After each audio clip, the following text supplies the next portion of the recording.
আসসালামু আলাইকুম রহমতুল্লাহ। প্রিয় দর্শক, আল্লাহ সুবহানাহু ওয়া তাআলা আমাদেরকে চাচ্ছেন যে যেন মানুষ জাহান্নাম থেকে বেঁচে যায়, মানুষ যেন জান্নাত লাভ করতে পারে। তাই তো আল্লাহ সুবহানাহু ওয়া তাআলা সূরা মুনাফিকুন আয়াত নম্বর 9 বলছেন, ইয়া আইয়ুহাল্লাযীনা আমানু লা তুলহিকুম আমওয়ালুকুম ওয়ালা আওলাদুকুম আন যিকরিল্লাহি ওয়া মান ইয়াফআল যালিকা ফাউলাইকা হুমুল খাসিরুন। আল্লাহ সুবহানাহু ওয়া তাআলা বলছেন যে হে ঈমানদারগণ, হে মুমিনগণ, তোমাদের ধন সম্পদ সন্তান সন্ততি যেন তোমাদেরকে আল্লাহর ইবাদত থেকে গাফিল না করে দেয়। আর যারা এ কারণে গাফিল হবে তারাই তো ক্ষতিগ্রস্ত, তারাই তো জাহান্নামে যাবে।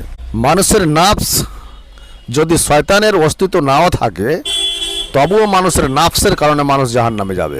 মানুষের নাফস সব সময় এই পৃথিবীর আয়েস আরামের দিকে টান মেরে আপনাকে নিয়ে যাবে। আর যতগুলি পৃথিবীর আয়েস আরামের জিনিস, সমস্ত জিনিস হচ্ছে জাহান্নামে যাওয়ার পথ। যেমন ধরেন যে টাকাওয়ালা পয়সাওয়ালা যদি মানুষ হইতে চায়, তাহলে সহজে টাকাওয়ালা পয়সাওয়ালা হইতে পারবে না, আল্লাহ সুবহানাহু ওয়া তাআলা যদি না চান। কিন্তু মানুষের নাফস চাচ্ছে যে সুদ ঘুষে লিপ্ত হয়ে টাকাওয়ালা পয়সাওয়ালা হয়ে যায়।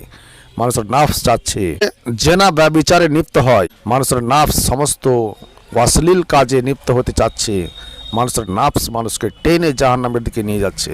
মানুষ যদি নিজের নাফসকে কন্ট্রোল করতে না পারে, তাহলে মানুষ কখনো জান্নাত লাভ করতে পারবে না। আল্লাহ সুবহানাহু ওয়া তাআলা তাই তো আমাদেরকে চেতনা দিয়ে বলছেন যে ইয়া আইয়ুহাল্লাযীনা আমানু লা তুলহিকুম আমওয়ালুকুম ওয়ালা আওলাদুকুম আন যিকরিল্লাহি ওয়া মান ইয়াফআল যালিকা ফাউলাইকা হুমুল খাসিরুন।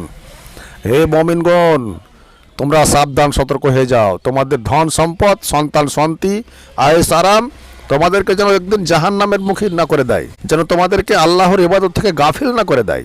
যারা এই কারণে গাফিল হবে তারাই তো ক্ষতিগ্রস্ত, তারাই তো জাহান্নামে যাবে। তাই বলছিলাম প্রিয় দর্শক, সাবধান সতর্ক হয়ে যান।